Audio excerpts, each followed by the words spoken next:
নমস্কাৰ বন্ধু বান্ধৱীসকল, সপোন সাগৰলৈ স্বাগতম জনাইছো আপোনালোকক। আজি মই আপোনালোকৰ ওচৰত আলোচনা কৰিবলৈ ওলাইছো সপোনত কিতাপ দেখা, কিতাপ পঢ়া দেখা, কিতাপ এনেই দেখা বা কিতাপ কিনা দেখা বা কিতাপ কাৰোবাক দিয়া দেখা। এনেকুৱা ক্ষেত্ৰত যদি আপুনি কিতাপ কেনেকৈ দেখিছে তেতিয়াহ'লে ই আমাক কিহৰ সংকেত দিয়ে।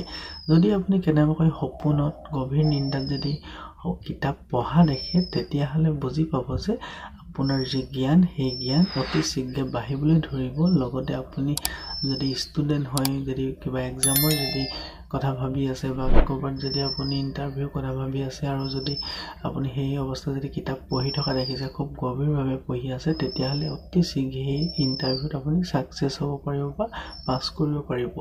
আৰু লগতে যদি আপুনি কিতাপ যদি কাৰোবাক দিয়া দেখে তেতিয়াহ'লে বুজি উঠিব যে আপোনাৰ যি জ্ঞান সেই জ্ঞান আনৰো প্ৰয়োজন আছে। আপুনি আনক জ্ঞান দিবলৈ আপোনাৰ যি শিক্ষা সেই শিক্ষাৰ অৰ্হতাৰ পৰা আপুনি আনকো শিকাব পাৰিব। ইমান শিক্ষা আপোনাৰ ভিতৰত সোমাই আছে বা প্ৰতিভা আপোনাৰ আছে। আৰু যদি সপোনত আপুনি কিতাপ বেলেগৰ পৰা দিয়া দেখে তেতিয়াহ'লে বুজি উঠিব যে আপুনি কিছুমান নতুন কথা শিকিব পাৰিব বা নতুন কৰ্মৰ লগত জড়িত হ'ব পাৰিব বা নতুন জ্ঞান আপুনি যিবোৰ কথা আপুনি জানিবলৈ ইচ্ছা কৰি আছিলে বা বহুত দিনৰ পৰা জনা নাই বা আপুনি নজনা কিছুমান কথা যিকোনো ব্যক্তিৰ দ্বাৰা আপুনি অতি শীঘ্ৰে জানিব পাৰিব। আৰু সেই জনাৰ দ্বাৰা আপোনাৰ অতি শীঘ্ৰে জীৱনত বহুতো কথা আপুনি নিশিকা কথা বা নেদেখা বস্তু বা নেদেখা জ্ঞান বা নজনা জ্ঞান আপোনাৰ মনলৈ আহিব বা আপোনাৰ মগজুলৈ আপুনি জ্ঞান বৃদ্ধি পাব।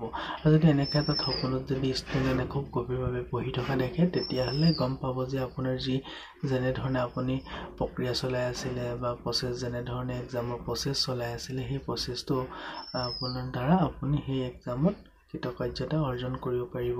লগতে আপুনি যেনেধৰণে ৰিজাল্ট ভাবিছিলে সেই ৰিজাল্টো তেনেধৰণে হোৱাৰ ই এটা সংকেত হয়। কাৰণ সকলো ব্যক্তিয়ে সকলো সময়তে কিতাপ পঢ়া বা কিতাপ কাৰোবাক দিয়া বা কিতাপ কাৰোবাৰ পৰা লোৱা বা এনেও কিতাপ নেদেখে, যিসকল ব্যক্তিয়ে পঢ়াৰ লগত জড়িত হয়, খুব গভীৰভাৱে পঢ়ে, তেনেকুৱা ব্যক্তিসকলক কিন্তু সপোনৰ মাধ্যমে এনেধৰণে কিছুমান সংকেত দিয়ে যে আপুনি সঠিক ৰাস্তাত বা সঠিক ধৰণে পঢ়া শুনা কৰি আছে, যাৰ দ্বাৰা আপুনি সেই সময়ত সেই অৱস্থাত যদি আৰু অলপ কষ্ট কৰে তেতিয়াহ'লে অতি শীঘ্ৰে সেই পঢ়াৰ যোগেদি আপুনি জীৱনত বহুতো নাম অৰ্জন কৰিব পাৰিব।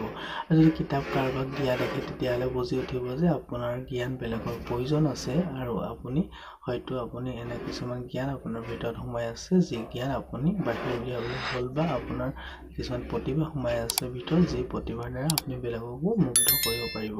গতিকে সপোনত কি অৱস্থাত কেনেধৰণে কিতাপ দেখিছে মোক কমেণ্ট কৰি জনাব পাৰে। মই আপোনালোকে সেই কমেণ্টৰ উত্তৰ দিবলৈ চেষ্টা কৰিম। গতিকে আজিলৈ ইমানে আছিলে, ধন্যবাদ।